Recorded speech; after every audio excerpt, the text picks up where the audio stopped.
In the 1940s, another duo of writers become very, very important to the world of musical theater.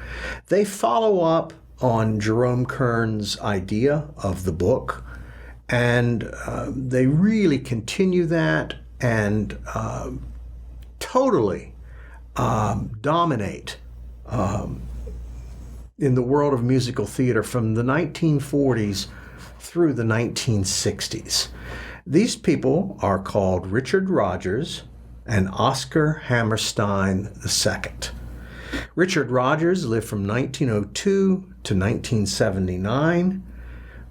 Oscar Hammerstein from 1895 to 1960. Their first collaboration was in 1942, and they created a musical called Oklahoma. Oklahoma would be one of their greatest musicals, still being performed all over the world.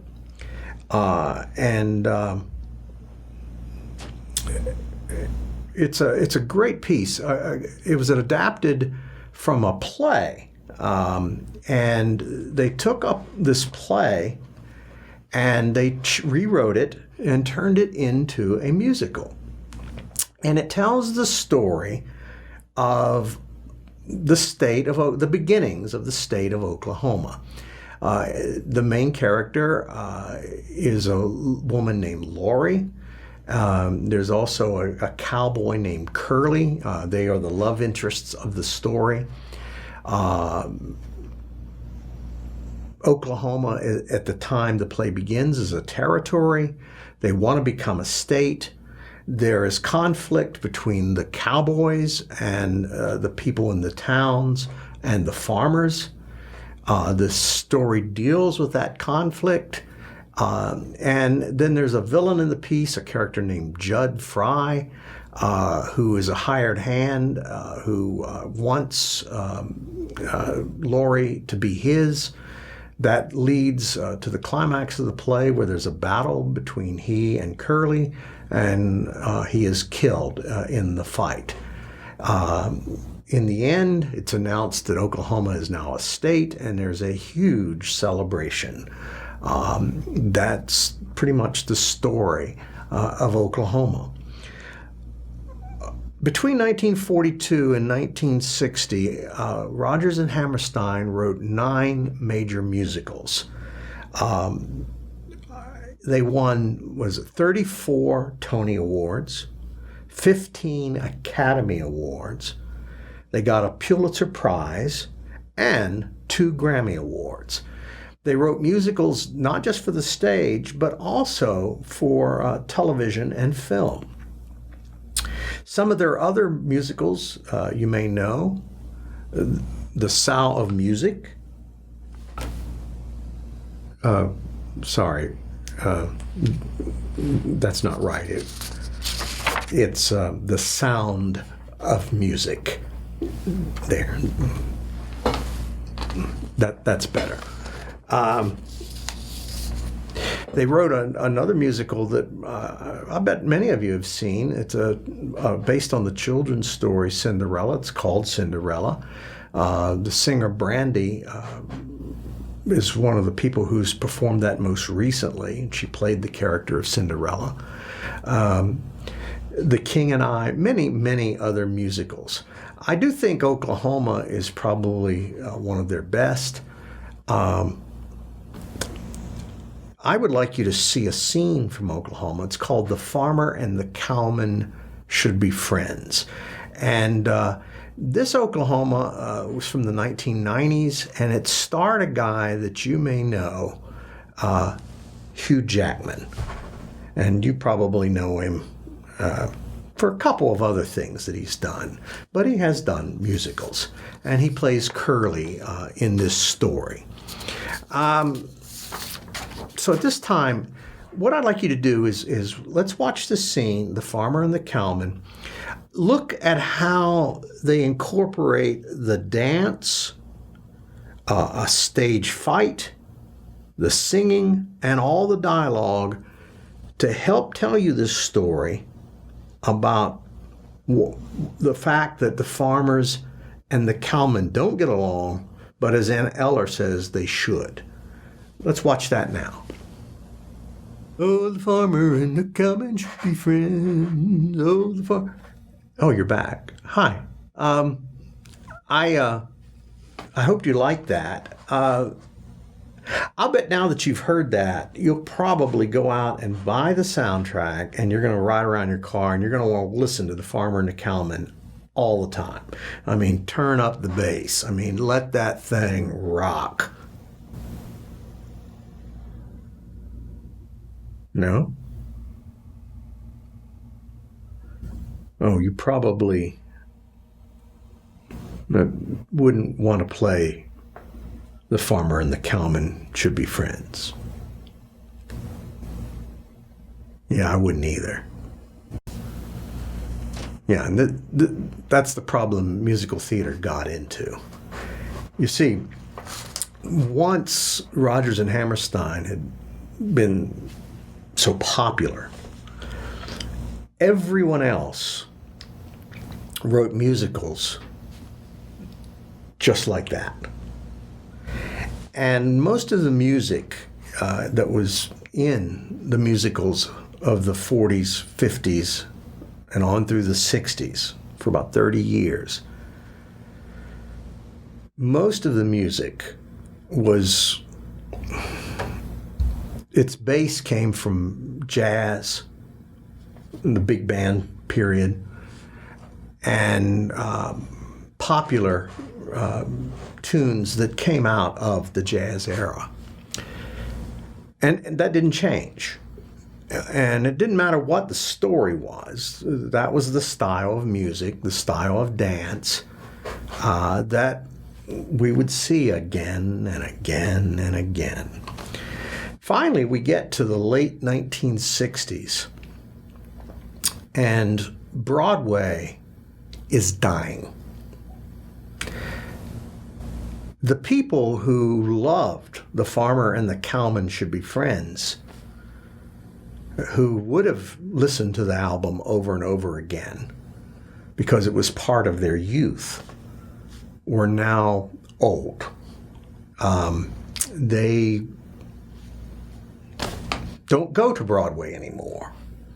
They're stuck in their ways. They're old and, for the most part, white. Old white people listening to old musicals. And the world had changed. Much had happened, especially in the 60s. So much social upheaval, with the civil rights movement, the war in Vietnam and the peace movement, the women's movement. All these things were taking place in the 60s. And popular music moved from jazz to rock and roll. Rock and roll of the 50s, changing into rock and roll, and rock of the 60s, along with soul music, along with hard rock. I mean, music was changing. The world was changing. But the old musicals, they were still the same. Broadway was dying. Fewer and fewer people were going to see the shows. Along comes a producer and a director. His name was Joseph Papp. You need to remember Joseph Papp. He's extremely important. Papp lived from 1921 until 1991. He was the artistic director of the Public Theater in New York City, and also of the New York Shakespeare Festival, which does Shakespeare in the Park, which he created. Papp had a theory, and he went to the other producers on Broadway, and he talked to just about anybody who would listen to him. And he said, look, we have to change. Broadway has to change. We've got to do two things, for sure. We've got to appeal to a younger audience, and we've got to appeal to minorities. We've got to bring younger people and minorities into the theater. And then he began to act on this at the Public Theater and with the creation of the Shakespeare Festival. What he did,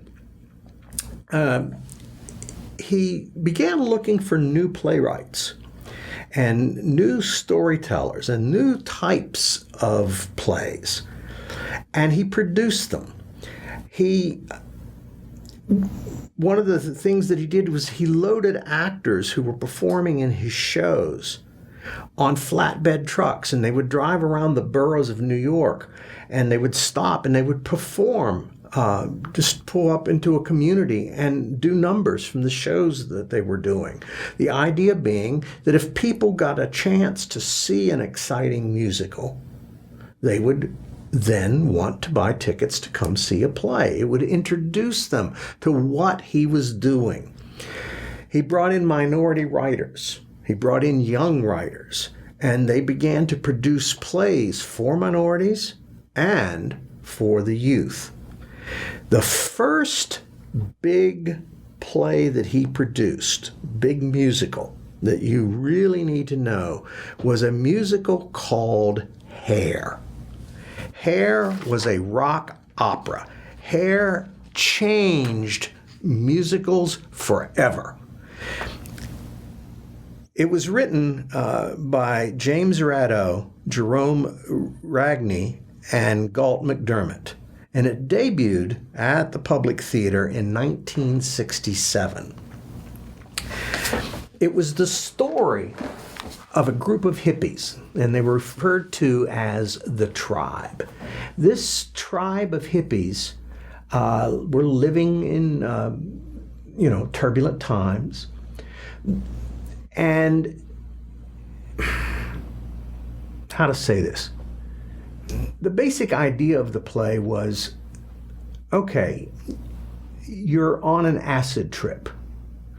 And on this acid trip, you see some very strange and wonderful things. The story, the book, is very loose. They're the things we're seeing while we're on this acid. And we see a young man who's been drafted into the military. He meets the hippies. They like him. They begin to try to help him. And at the end, they sacrifice for him. The music, mixture, rock, soul, rock and roll, and it spoke to the young people of that generation. In fact, many of the songs in the show were later picked up by rock groups and performed and ended up in the top 40 on radio stations. They were played all over the country. A lot of people really enjoyed this music. The play caused controversy. There was a nude scene in the show. It wasn't a required nude scene, but at one point when they were having lots of love, and they disrobed. What do you think happened? Audiences came in droves. They lined up around the block. You couldn't get tickets to see this play. Everybody wanted to see it.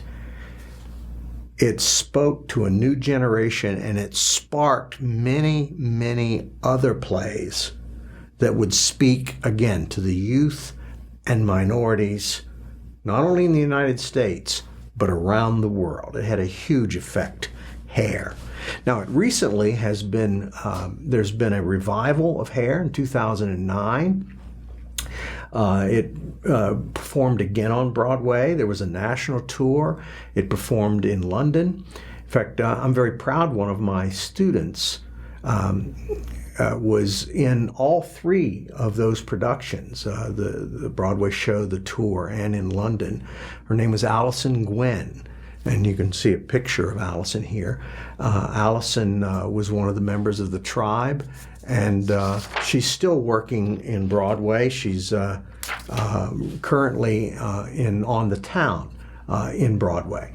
So, like I said, I'm very proud of Allison. But Hair opened the door for a lot of other shows.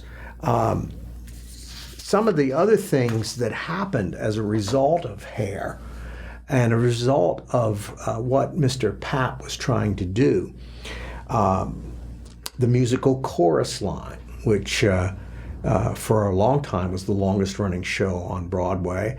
Chorus Line tells the story of what it's like to be audition for and be a member of a chorus in a Broadway show. The Wiz. The Wiz was an African American telling of the story of the Wizard of Oz, and we follow all those characters with brand new music. And that was a very popular music. It opened in 1975 and then became a film, which Michael Jackson was in, and a number of other big stars of pop stars of that time. 1972, Grease became, for a while, the longest running show on Broadway. Grease looked back a little ways to the 1950s, and it was a rock and roll musical. The original starred Barry Bostwick. Later, it would be made into a couple different films, and is still very popular and is performed all over the world. Many great things came out of Joseph Papp and his idea. Shakespeare in the Park is still performed today, and if you've never seen it, try to sometime in your life. Go to New York City in the summer. Shakespeare in the Park performs in Central Park. They built the theater there, and large stars from film, television, Broadway come and they perform there. They work for very cheaply. They take equity minimum, and they do Shakespeare there in the park in the summers. And what's beautiful about it is it's free. You can see somebody like Meryl Streep perform something like The Taming of the Shrew, and it costs nothing. And if you go, you're going to expect to stay in line for a long, long time because every performance is filled. And because it's free, people will get there very early and just wait in line to get in to see the shows. Don't forget Joseph Papp. Now, I want you to watch a clip from Hair.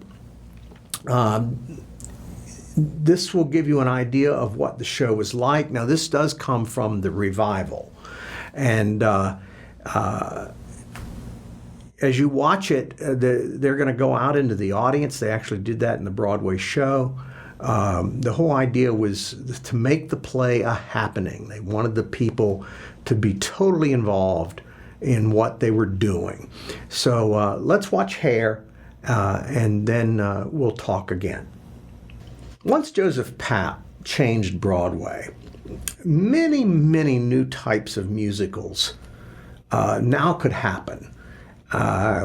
We saw for a while a number of rock operas that came to the United States from England.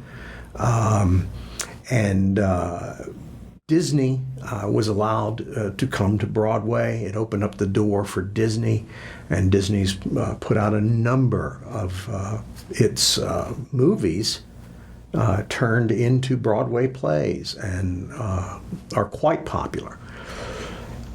Another direction that has been explored is the dark side. Probably the best writer of this style of musical theater is a gentleman named Stephen Sondheim.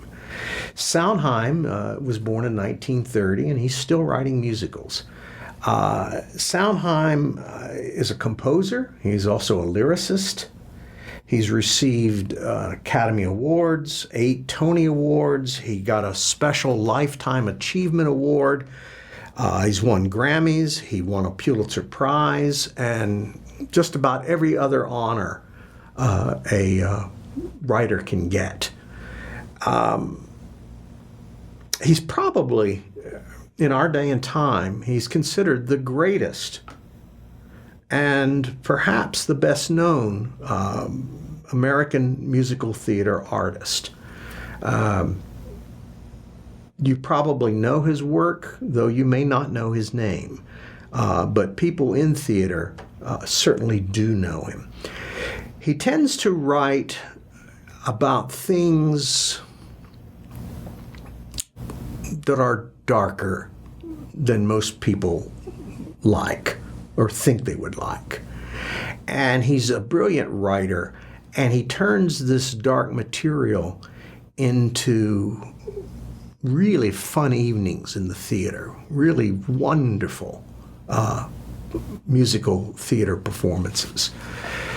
Give you an example, he wrote one play, it's called Assassins, and it features all the people who have tried to assassinate an American president.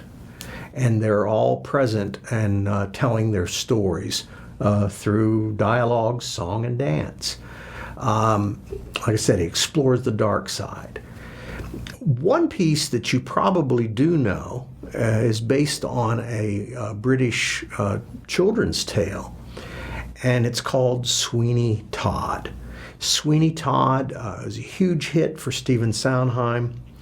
It was performed on Broadway, and then most recently, a film with Johnny Depp playing the lead role won a lot of awards and is quite popular.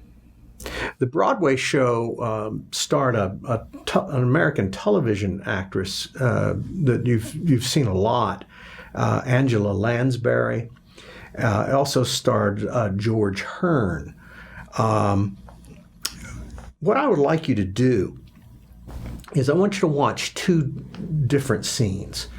I'd like you to watch a scene from the Broadway play with Angela Lansbury, and then let's watch a scene from the film.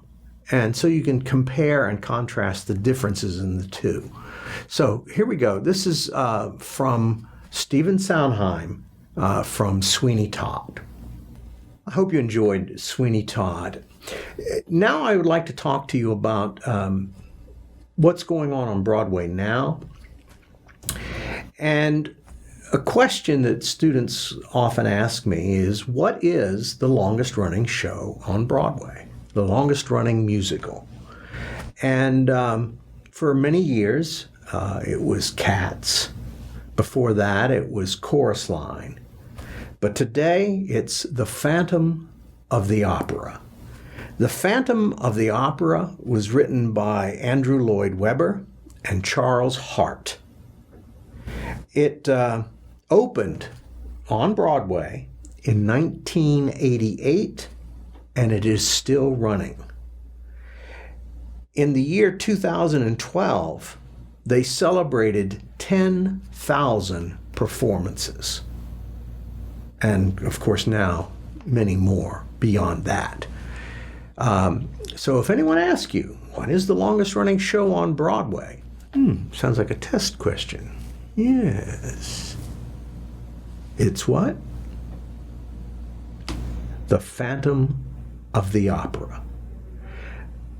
Since it is so popular, let's look at a number from Phantom of the Opera, and we'll see why it's been around for so long. So here it is, Phantom of the Opera.